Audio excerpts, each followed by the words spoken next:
Hər vaxtınız xeyir. Mətni qrupa atmışdım. İşləmisiz. İndi isə izahına baxaq. Başlayaq mətnin məzmununu oxumağa. Deyir, müəllim işlədiyim kənd məktəblərində qonşuluqda yaşayan bir qoca bağban Əmir baba hər bazar ertəsi öz bağından bir qızılgül gönçəsi kəsib verirdi. Özü təhsil almasa belə bu nurani qoca elmin, təhsilin qiymətini yaxşı anlayırdı. Hər qarşılaşanda xeyir duasını da əksik etməzdi. Doğma şəhərimdən bu ucqar dağ kəndinə gəlib hansı çətinliklərlə qarşılaşdığımı, şagirdlərin dərsdən yayınmaması üçün etdiyim cəhdləri, necə həsrət çəkdiyimi və hər şeyə rəğmən buranı tərk edib getmək istəmədiyimi bilirdi. Tədris etdiyim fizika fənninə böyük həvəs göstərən bu uşaqların ümidlərini qıra bilməzdim. Əmir baba hər dəfə gül verib elə təşəkkür edirdi ki, sanki bu kənddə gördüyüm işi, yəni uşaqlara verdiyim təhsil müqabilində hər xahişimi yerinə yetirməyə hazır idi. Amma indi əlindən gələn yalnız bu idi. Bir gönçə hədiyyə etmək və ürək dolusu. Heç vaxt övladı olmayan və tək tənha yaşayan bu kişi, bu hissədəyəm. Bu kişi necə bütün kənd uşaqlarına riqqət göstərirdi. Necə bu qədər dərin düşünə bilirdi, anlamırdım. Axı uzaqda deyil, ətrafında oğullu uşaqlı ailə başçılarının çoxu övladını məktəbdən yayındırır, hətta qız uşaqlarına müəyyən yaş həddindən sonra məktəbə getməyi belə qadağan edirdi. Əmir baba isə belə hallarda təəssüflə başını yırğalayırdı. Elmdən heç kimə ziyan gəlməyib, bala, deyir, nəsihətləri ilə valideynlərə təsir etməyə çalışırdı. Bilirdim, Əmir babanın əlində olsa idi, bu uşaqlara valideynlərinin verə bilmədikləri xoşbəxtliyi verərdi. Onları balaca daxmalara həbs etməz, günəşi, səmanı, bağındakı bütün gülləri və azadlığı bəxş edərdi. Hələlik isə bu uşaqların taleyi Əmir babanın əlində deyildi. Onların taleyi az-çox mənim əlimdə idi. Buna görə də Əmir babanın edəcəyi ən böyük yaxşılıq hər bazar ertəsi mənə böyük etimad göstərdiyini bildirmək idi. Baxa, oxuduq. Mən həmişə demişəm ki, suallara birinci diqqət edin. Sonra məzmun oxuyun. Bu dəfə indi mən oxudum. Yəqin ki, siz işləmisiniz deyə suallara diqqət etmişdiniz. 41-ə baxaq. 41-də deyir ki, mətndəki əsas fikri ifadə edir. A-da deyir, insan qılıncının kəskinliyi ilə qəhrəman ola bilməz. Ağlın kəskin olması lazımdır. B-də deyir, böyük insanlar yarımçıq iş görmürlər. C-də deyir, elmin və təhsilin dəyərini bilən insanlar ətrafındakıları nicata çatdıra bilərlər. D-də deyir, insanlar təhsil üçün yox, təhsil insanlar üçündür və o insanların konkret ehtiyaclarına uyğunlaşdırılmalıdır. Y-də deyir, bütün elmlərin açarı sual işarəsidir. Baxın, burada bu mətnin konteksti ilə səsləşən C variantıdır. Deyir, elmin və təhsilin dəyərini bilən insanlar ətrafındakıları nicata çatdıra bilərlər. Yəni, burada həm Əmir baba elmin, təhsilin dəyərini bilir, həm də müəllim. Yəni, müəllim çalışır neynəsin? Öz məsuliyyətini dərk edib uşaqlara elmi təhsili aşılasın. C variantı uyğun gəlir. Sonra baxaq 42. 42-də deyir ki, mətndə üzərində rəqəm yazılmış hansı sözlər məcazi mənada işlənib. Baxaq.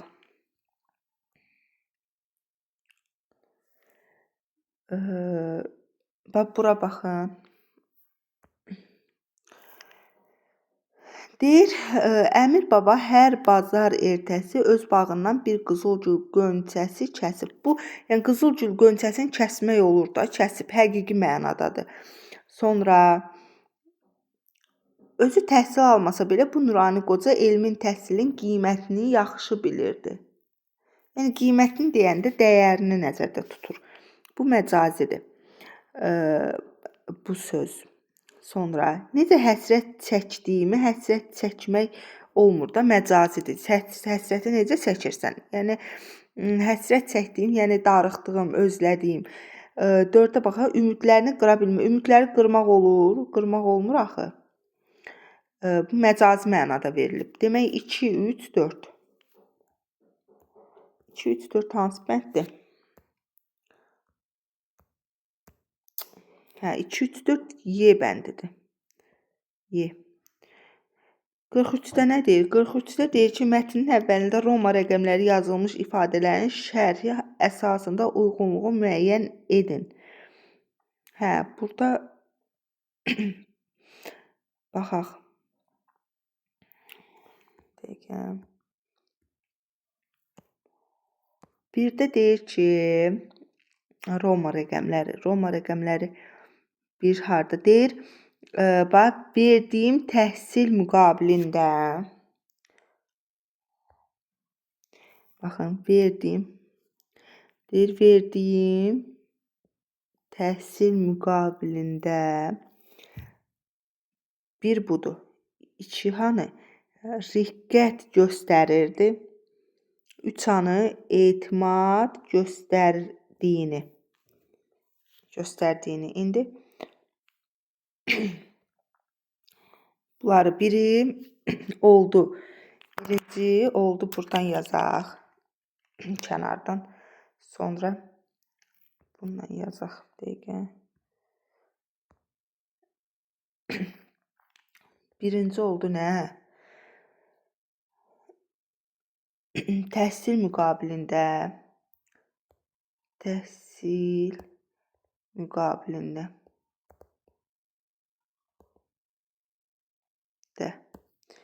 İkinci oldu nə? İkinci riqqət göstərmək.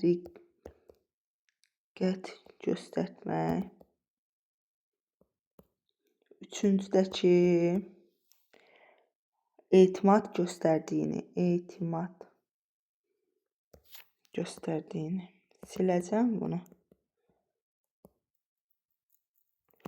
İndi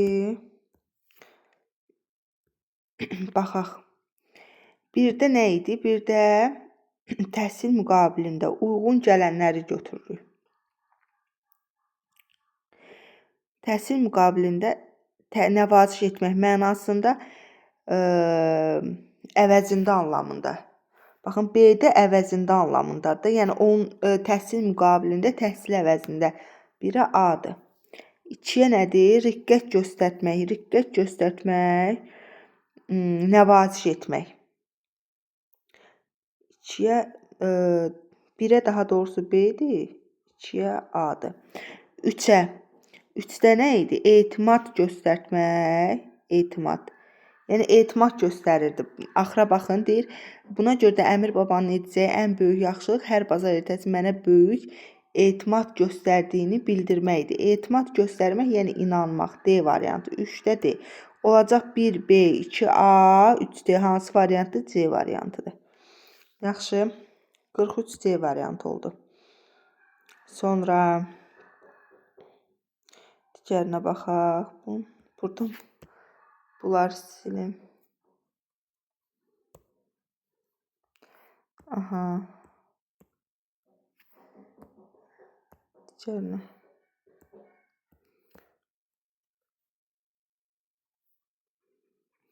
Digər nə idi?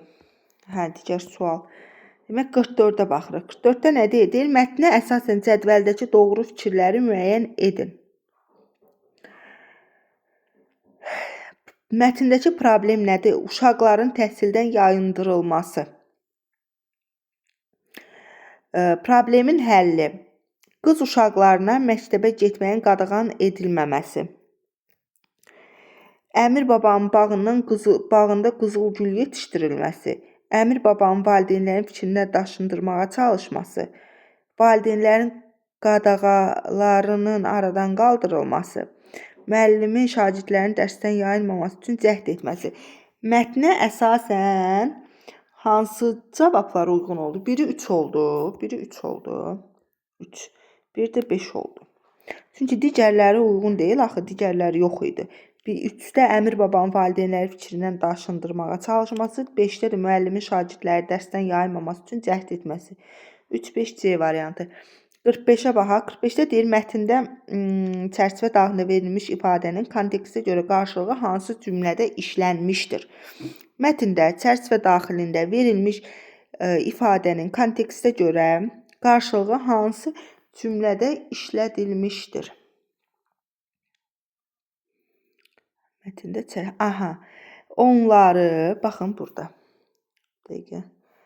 Deyir, onları balaca daxmalara həbs etməz, günəşi, səmanı, bağındakı bütün gülləri və azadlığı bəxş edərdi.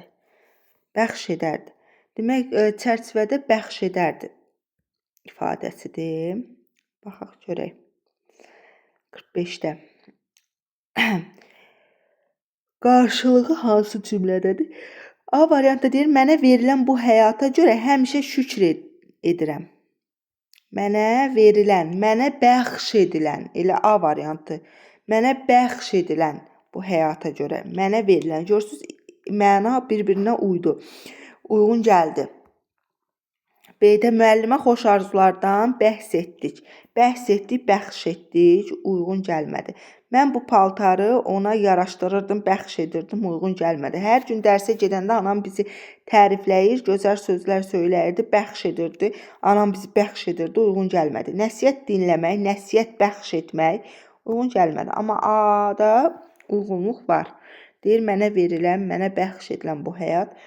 Sonra 46-ya baxaq. 46 deyir, mətnin giriş hissəsinə aid planın bəndinə aid edilə bilər. Giriş hissəsinə aid planın bəndinə. Giriş hissəsi hardadır? Baxın.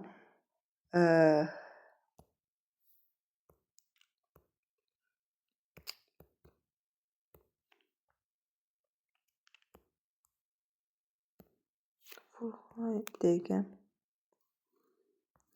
Aha.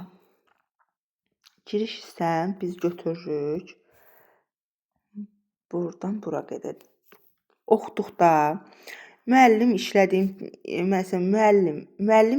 kənd məktəbində qonşuluqda yaşayan bir qoca bağban Əmir baba hər bazar ertəsi öz bağından bir qızıl gül qönçəsi kəsib mənə verərdi. Özü təhsil almasa belə bu ruhani qoca elmin, təhsilin qiymətini yaxşı anlayırdı. Hər qarşılaşanda xeyir duasını əskik etməzdi. Doğma şəhərindən bu ucqar dağ kəndinə gəlib hansı çətinliklərlə qarşılaşdığımı, şagirdlərin dərsdən yayınmaması üçün etdiyim cəhdləri, necə həsrət çəkdiyimi və hər şeyə rəğmən buranı tərk edib getmək istəmədiyimi bilirdi. Tədris etdiyim fizika fənninə böyük həvəs göstərən bu uşaqların ümidlərini qıra bilməzdim. Əmir baba hər dəfə gül verib elə təşəkkür edirdi ki, sanki bu kənddə gördüyüm işi, yəni uşaqlara verdiyim təhsil müqabilində hər xahişimi yerinə yetirməyə hazır idi. Amma indi əlindən gələn yalnız bu idi. Bir qönçə hədiyyə vermək və ürək dolusu. Bax, bura qədər girişdir. İndi baxaq görək girişə uyğun. 46 idi. Deyir, mətnin giriş hissəsinə aid planın bəndinə. A. Qız uşaqlarına münasibət. Orada belə bir şey yoxdur. B. Peşmanlıq hissi yoxdur. C. Çətinliklərə qarşı dəyanət. C. D. Valideyn səhvi. Y. Müəllimin cavablandırdığı suallar. C variantını götürürük. C variantı. Niyə C variantı? Çünki yəni orada bir müəllimin gəlib dağ kəndində işləyib uşaqlara təhsil verməsindən danışılır. Müəllimin dilindəndir. Dilindən verilir. Oradakı yaşlı bir kişinin ona məsələn etimad göstərməsindən söhbət gedir. C variantı uyğundur. Sonra 47-yə baxaq. Mətndə nöqtələrin yerinə hansı ifadəni artırmaq mümkündür? Nöqtələrin yeri, baxın. Nöqtələrin yeri hanı?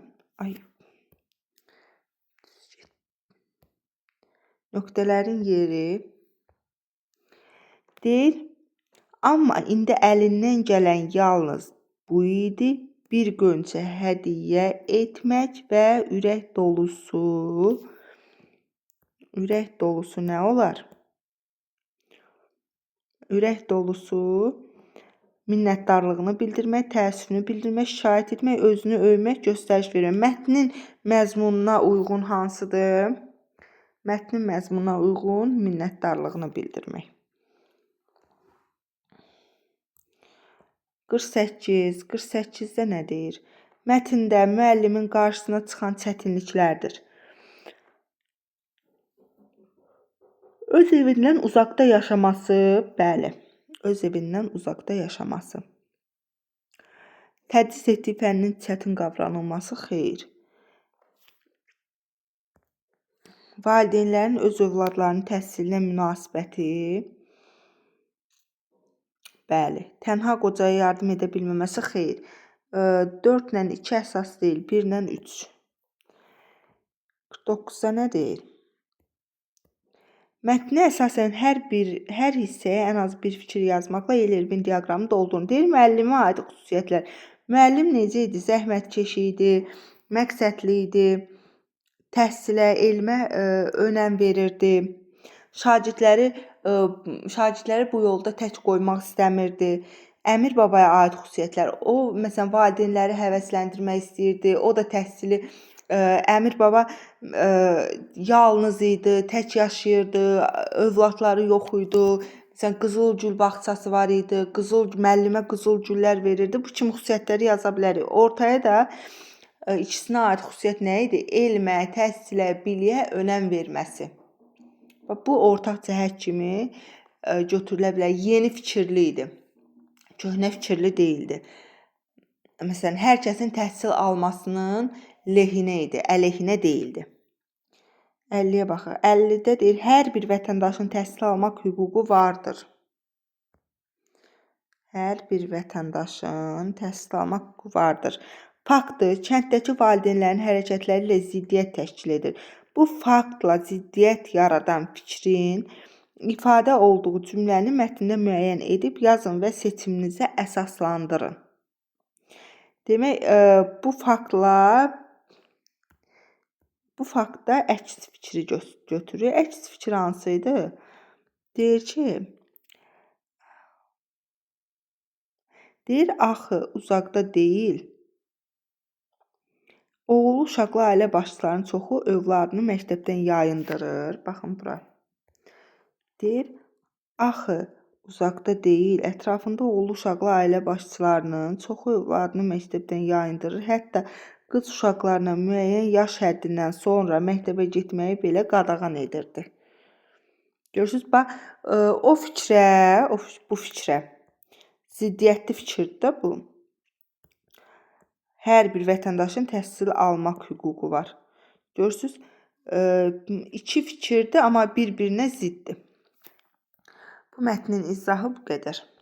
Sualınız olsa buyurun yazın.